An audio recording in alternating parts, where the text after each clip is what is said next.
The Peter Schiff Show. It really is amazing how short the memories are on Wall Street, because to me, this seems exactly like December, when everybody was convinced that a rate hike wouldn't matter because the economy was improving and it could handle higher rates and the market could handle higher rates. And so the stock market rallied right up until the point when the Fed actually raised rates. And then it rallied a little bit and then it rolled over and we had the worst decline to begin a year in the history of the stock market. Well, flash forward to the Fed now saying that they're going to raise rates in June, or at least everybody believing that the Fed is going to raise rates in June. And all of a sudden, we're having this huge stock market rally. We had a huge up day yesterday. I mean, I'm recording this midday, but the Dow is up well over 160 points as I speak.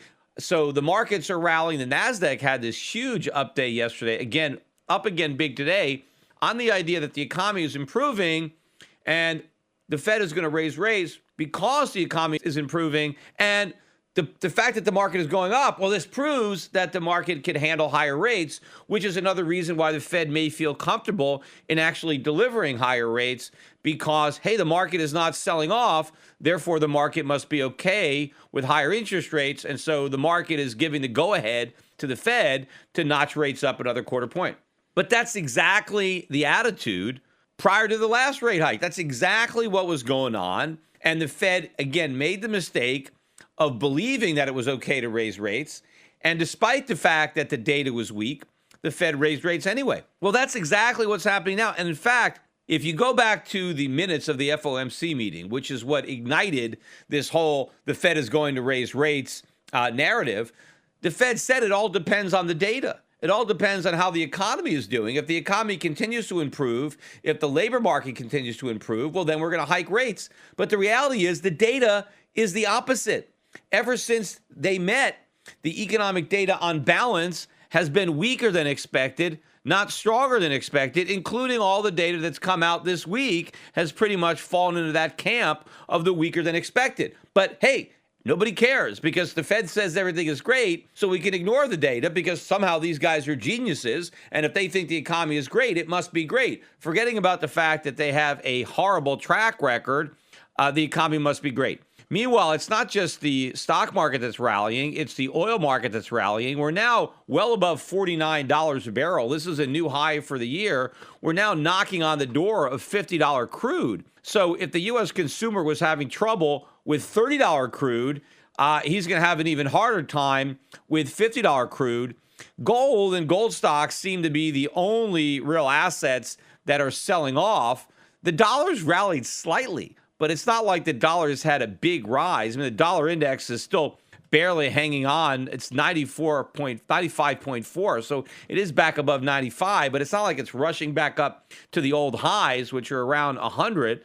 But gold has, in fact, sold off. Gold stocks sold off even more. But, I mean, gold is still well above the 1,200 level. It hasn't gone back below that. Gold's at about 12.23 as I'm recording this, and silver's still hanging in there at 16.27. So we haven't given back all the gains, but traders are now thinking, oh, the Fed's going to raise rates. That's going to be bad for gold. That's going to be good for the dollar. Well, what happened the last time the Fed raised rates? They raised rates a quarter point, and the price of gold took off. The dollar tanked. Why would the next hike be any different? It's still too little, too late. Another quarter point isn't going to matter, especially another quarter point as the economy is weakening or is already in recession. And obviously, if they raise in June, they're not raising in September, too close to the election. And they clearly won't raise in December because by then they'll cut. Because by then the election will be over and the Fed can stop pretending everything is great because the results of the election will already be in. And now the Fed has to hurry up and stimulate the economy.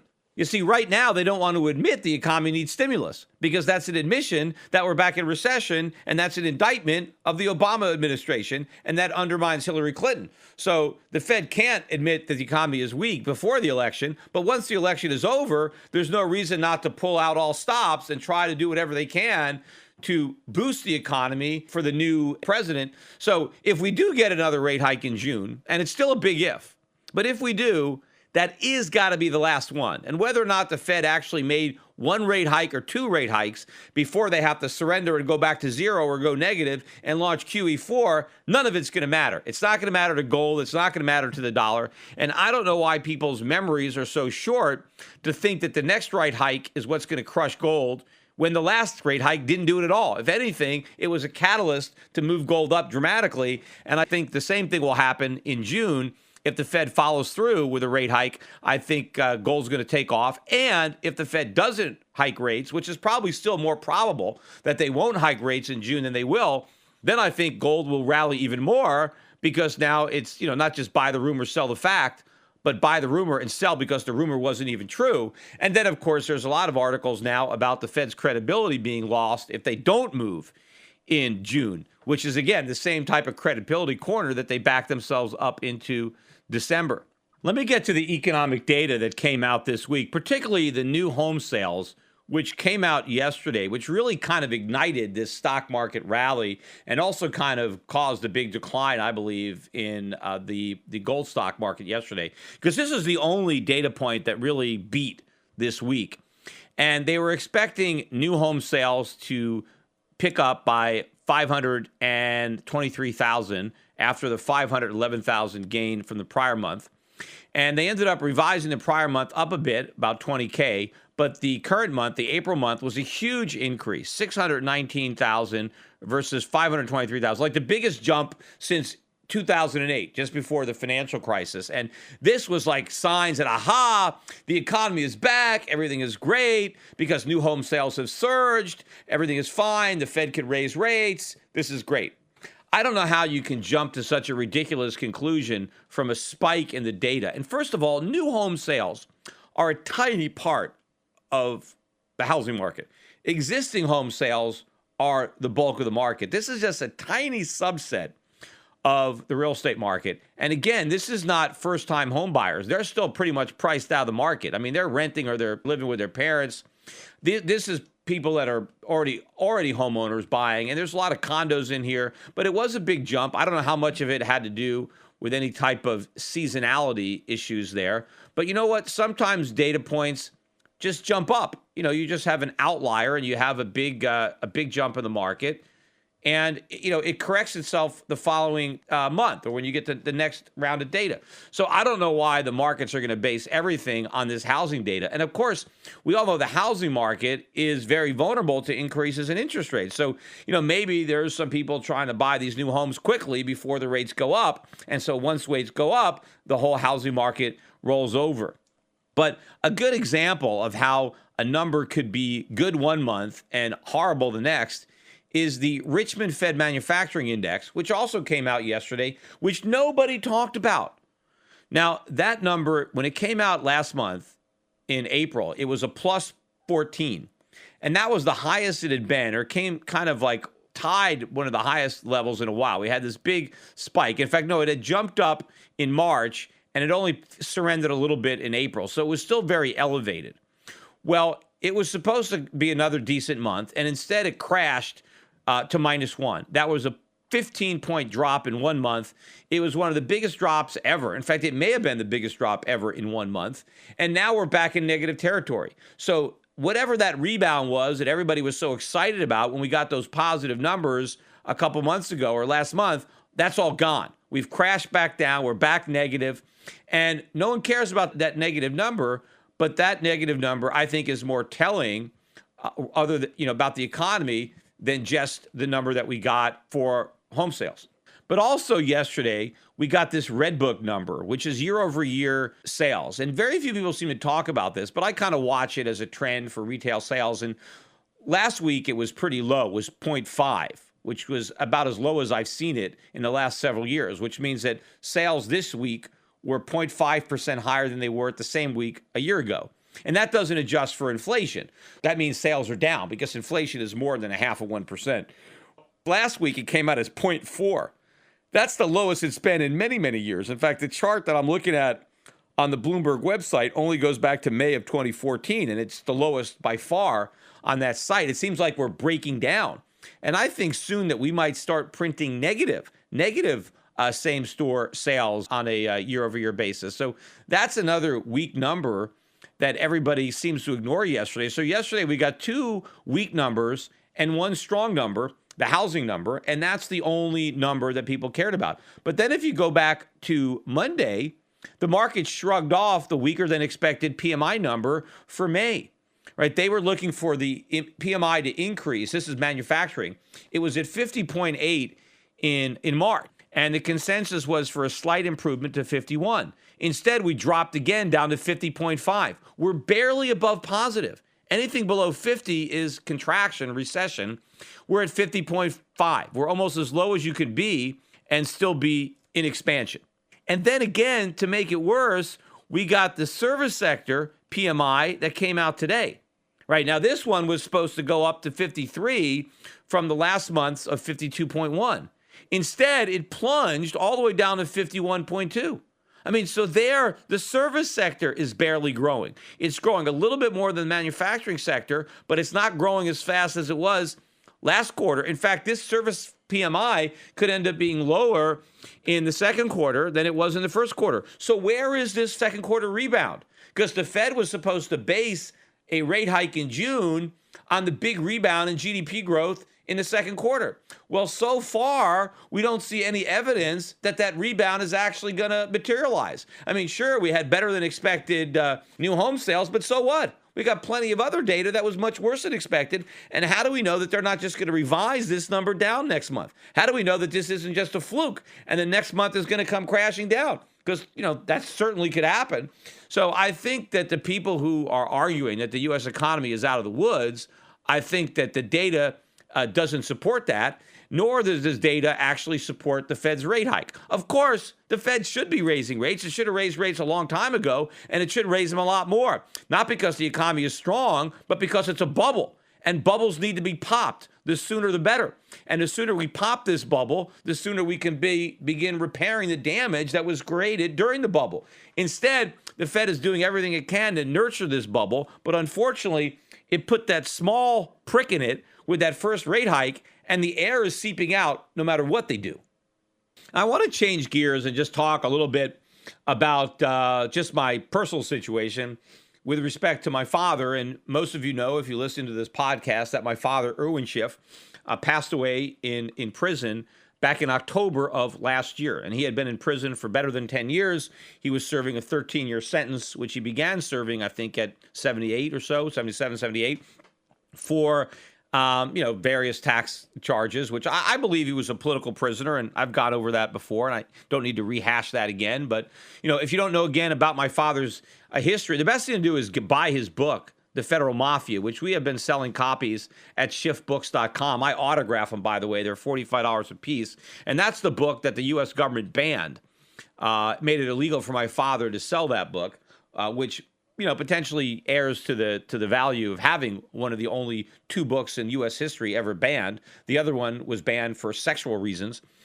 This one has nothing pornographic in it at all, unless you consider exposing government fraud to be pornography. Maybe the government considers that. But anyway, you should do a little research on my dad if you're not familiar. I put a few of my dad's videos up on my YouTube channel. You can watch some of the talks that my father gave.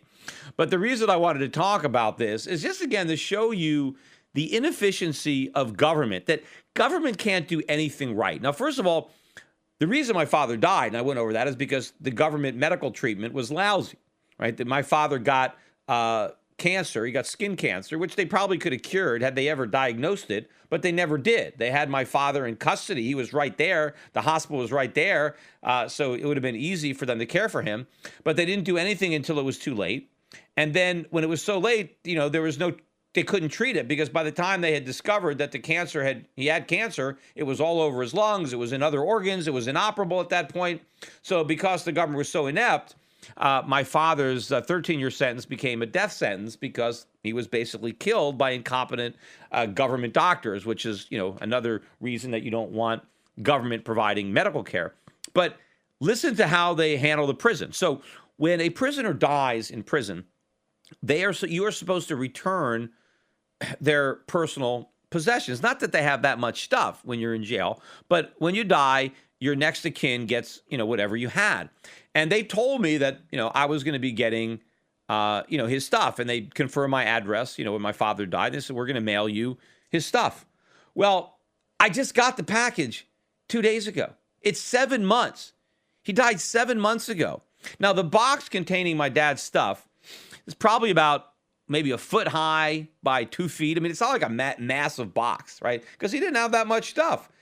Why did it take him 7 months? Now, it's not even packed nicely. It's just all thrown into a box. It's not like in any kind of packaging or any kind of order, just a bunch of stuff thrown into a box. And of course, they sent me stuff like, half-eaten, boxes of crackers.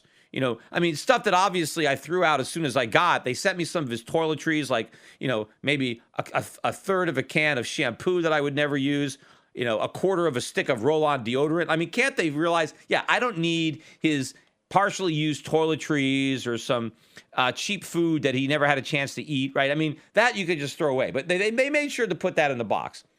But there are it's mostly papers in the box. It was, some of my dad's legal papers. There were a couple of books, my book, How an Economy Grows and Why It Crashes. He had one copy of his book, The Biggest Con. He also had a copy of the Tax Rebel's Guide to the Constitution. But I sent him. I know that he had a copy of The Real Crash. He had a copy of Crash Proof. Those weren't there. And there were photographs that I know that we sent him that weren't there. There were some photographs there, but I think a lot of stuff was missing. In addition, the legal papers that we had, my dad had been in jail for 10 years. He had been filing so much stuff. I'm sure that his collection of legal briefs and papers was actually much bigger than what was in that box. So I have no idea if they even gave me all of my dad's stuff. I just know that what was in that box. But it took him 7 months. How does it take you 7 months? All of his stuff is in one room, right? My dad had a little dormish room, like a little area. It was a minimum security, so it wasn't bars. But he's in this one little room. How many people, when you move, you have to pack up your entire house, right? You have huge boxes. You have wardrobe boxes. You have furniture. How long does it take to pack up your house and move? A day, 2 days? It took the government 7 months to pack up a small box full of stuff. Just throw it in there, seal it, and send it UPS. It's interesting. They didn't even use the U.S. Post Office, even though they're a prison. They use UPS. But 7 months? I wonder how much bureaucratic red tape they had to go through in order to take the stuff from my father's room, put it in a box, and ship it to me. Because that's how the private sector would do it. He would die. The next day, they would ship out his stuff. Instead, they held on to the stuff for 7 months before they shipped it out. And I wonder if it was like going all over the place among the prison system before they finally shipped it out. And here's the funniest part of the whole thing. So as I am looking through this box, and there's a lot of letters in there, tons of letters. I'm assuming these are letters that maybe fans of my dad had sent him in prison, just as a way to communicate, just to say hi to him and let them know that they appreciate his sacrifice. And I noticed that there's all these religious stamps. Almost every stamp has got the nativity scene on it or Jesus Christ on it. And I'm like, oh, whatever, maybe he has a lot of religious followers. And then I actually looked closer at the letters, and they were all addressed to a different person, not my dad. There was like over 100 letters addressed to another guy. And all of a sudden it hit me, wait a minute, this is somebody else's stuff. So some other prisoner probably died, and his stuff got mixed up with my dad's stuff, and they all sent it to me. Which is, because obviously if they just cleared out my dad's cell or whatever it was and put the stuff in a box, there would be no chance of mixing it up. And this guy, all these letters are addressed to either Springfield, Missouri, or someplace in Illinois. So obviously this other guy spent time in Illinois and he spent time in Missouri. I don't even know if he was ever in Texas. My dad was in Texas. So how does a guy that dies in Texas end up with a bunch of stuff from a guy who was in Illinois or Missouri? How does all that stuff end up in my dad's box? Maybe they had to send everything to some kind of central place and it had to go through various committees and levels of bureaucracy. But meanwhile, they screwed up. They couldn't even fill up my dad's box with my dad's stuff. I got some other guy's stuff in my dad's box, which means how much of my dad's stuff is in somebody else's box? Who knows? But the government can't even do something as simple as pack up the belongings of a prisoner after he dies, because it takes them 7 months, and after 7 months, they didn't even do it right. Now, Here's I guess the worst part of the story. I don't know if this is the worst part of the story or an interesting part of the story, but I decided to look up this guy because I want to try to contact him. I haven't even done this yet. I've been so busy. I looked up the guy who all these letters were addressed to. Wanted to see, did he die? Was it my guess? Because, and so I looked him up and I couldn't find an obituary on this guy, but there were a lot of articles about his sentencing. And he was sentenced when he was about, my dad's age. He was in his late 70s. And so based on when he was sentenced, I determined that he would have been 84 now. And so it certainly stands to reason that an 84-year-old guy could have passed away in prison. I mean, my dad was 87, so they're about the same age. So it makes sense that the guy died, and that's why I've got all of his stuff. But I looked him up, and this guy was this huge pedophile. He was a Catholic priest. That's why so many people that supported him that's why all this religious stuff was on the envelopes, because he had a lot of friends who were also religious. He was a Catholic priest, and apparently he had been molesting boys, mostly young boys, teenage boys, for 40 years. 40 years. And he got a 25-year sentence for child abuse or pedophilia or whatever he was doing, whatever the conviction is, sex offender. And the judge threw the book at this guy. I mean, this guy, he gave him more than what the maximum was supposed to be because it was so bad. And apparently the guy didn't have any remorse for what he had done. And so that's whose letters I've got. I've got this convicted sex offender, Catholic priest molesting young boys. I got his stuff. And I wonder if the molester's family has got some of my dad's stuff, or maybe my dad's stuff is with who knows who. I mean, they could have sent it anywhere because that's just how incompetent the prison system is. But that's government for you. Government can't do anything. In fact, I put an article on my Facebook page about this high-speed rail system that they're trying to build in California. And this thing has been going on for years and years and years, and they've barely laid any track. I mean, and they've already spent tons of money on it. And so the article is postulating that even if they can meet their new production schedules, they might get to lay this track, by 2025 or whatever it is. And the guy points out that when the railroads were laid in the late 19th century, 1880, 1890, when we were building out tracks, transcontinental railroad was being built out with private money, no government money back then. And of course, it was done by hand. They didn't have any machines. They had to lay the tracks by hand. And they had to blast through or pick through John Henry style tunnels when they got to a mountain. They had to stop and build bridges when they got to water. I mean, this was tough. That what they're building in California is on flat desert land. They don't have to do anything. And they have all the modern equipment. But, they laid like 10 times. I think it was 10 times the track that California is doing in the same amount of time. And when they went all over. I mean, so the point is that even all the modern technology that the state of California has now that didn't exist 200 years ago, all that modern technology isn't enough to overcome the dead weight of bureaucracy. Because even with all the technology, they're less than 1/10 as efficient as people were in the private sector with no technology, hammers and nails, right? Doing it all by hand. Right? They were more. So imagine how efficient they could have built those railroads if they had today's technology with yesterday's government. Or imagine how much more efficient the private sector would be today if we didn't have all the rules, regulations, and taxes that we're dealing with. Because I'm sure if we had the same type of government back when we built the transcontinental railroads, if they were regulating and taxing them, they probably never would have built those railroads. In fact, I've joked if, the settlers, picture the American settlers who settled the West, right? They went out west, go west, young man, and they went in covered wagons and they went by horseback and they just went out there, right? Well, can you imagine if all these covered wagons had to meet with some kind of government safety standards, if there was some kind of inspection? And what if all these people moving west had to pay income taxes, had to keep records and had to file taxes and they had Social Security tax? Imagine if they had to go through with all the rules and regulations that exist today.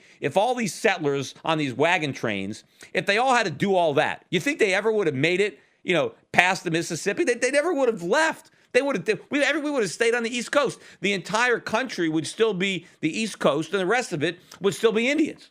I mean, Native Americans. There's so much factually incorrect information and underreporting by legacy media today. Shouldn't there be truth in media? Well, there is. Truth in Media. Recently, a novel thought is now a reality with truthinmedia.com. Led by award-winning journalist Ben Swan, truthinmedia.com is the source for uninfluenced, reliable, fearless news, where journalists pursue real questions, not conspiracies. Make truthinmedia.com your default browser's homepage today and get breaking news and commentary that speaks the truth to power. It's also where you can tune into the Peter Schiff Show every week. Visit truthinmedia.com today. That's truthinmedia.com. Access to Truth in Media RSS feed by visiting truthinmedia.com/feed. Attention listeners, I have an urgent message for you. We're in the middle of a war. The global conflict is destroying the lives of millions without a single bomb being dropped. It's called the International Currency War, and your bank account has been drafted to fight. The victims in this conflict are our currencies, the dollar, the euro, the yen, the pound. They are all heading to zero as irresponsible central banks compete to see who can print the most the fastest. But there's one form of money politicians and central banks can't destroy: gold. Today, it's more important than ever to understand the value of gold in your portfolio and to keep a close eye on major market developments. Subscribe to my monthly videocast and you'll be the first to hear my latest analysis on gold investing and the currency wars. Visit goldvideocast.com right now to subscribe for free. I call the dot-com bust, then the housing bust, and I advise clients to diversify into foreign equities and hard assets while the rest of Wall Street laughed at me. Now I want to keep you up to date on the next crisis that is brewing. My Gold Videocast also includes personal interviews I've conducted with other contrarian investors like Jim Rickards and Axel Merck. Gold has gone up 256% since 2003, but it has a lot further to go. Don't miss the rally. You can prosper during this time of currency wars, but only if you stay educated. Get a free subscription to my Gold Videocast at goldvideocast.com. That's goldvideocast.com.